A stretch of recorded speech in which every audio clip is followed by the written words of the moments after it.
నువ్వు police officer నేను ఇష్టవంతుడు చేస్తావేంటి?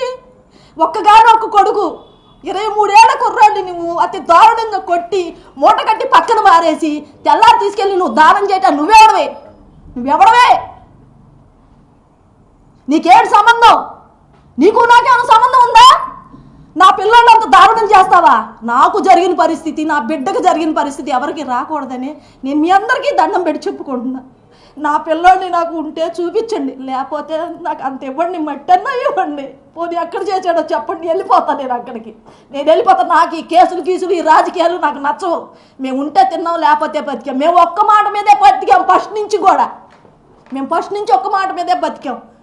ఇవాళ మేము ఇంతమందిలోకి వచ్చి అయ్యా నా బిడ్డను చూపించిండంటే ఏదేదో అంటగడుతున్నారు. ఆడట్టా ఈడిట్టా అని.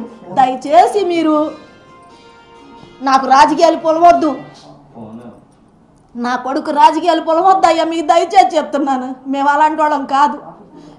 మేము అందులో బతికితే ఎట్టేందుకు అయ్యా? తింటానికి తిండి లేకుండా, కట్టుకుంటానికి గుడ్డలు లేకుండా ఆ బిడ్డ మార్కాపురంలో బతకాల్సిన అవసరం ఏంటి? కావాలంటే మీకు చూపిస్తా వాళ్ళని ఎలా ఉన్నాడో, ఎలాంటి మంచు, ఎలా పడుకున్నాడో.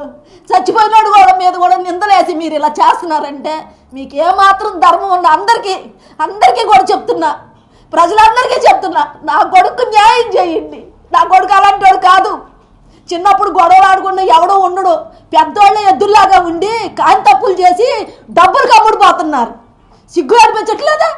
ఓ పిల్లాడిని చంపేసి దారుణంగా తీసుకెళ్ళి దానం చేసి నా కడుపు కింద కోత పెట్టి నీకు సిగ్గు లేకుండా మాట్లాడుతున్నావే.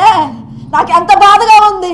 నేనేనాడన్నా బయటకు వచ్చానా? నిన్ను ఎన్నిసార్లు అడుక్కున్నాను, అయ్యా ఒక్కసారి చూపించయ్యా, ఫోన్ చేపించండి అయ్యా, ఒక్కసారి మాట్లాడించండి అయ్యా, నా మాట ఇంటాడు పలుకుతాడయ్యా అంటే ఫోన్ లేకుండా చేసి పిల్లోడిని చంపేసి ఏం మాట్లాడతాడయ్యా?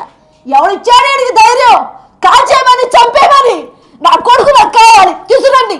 మీరందరూ ఇన్ని పార్టీలు అడిగేసి అంట కడుతున్నారు కదా.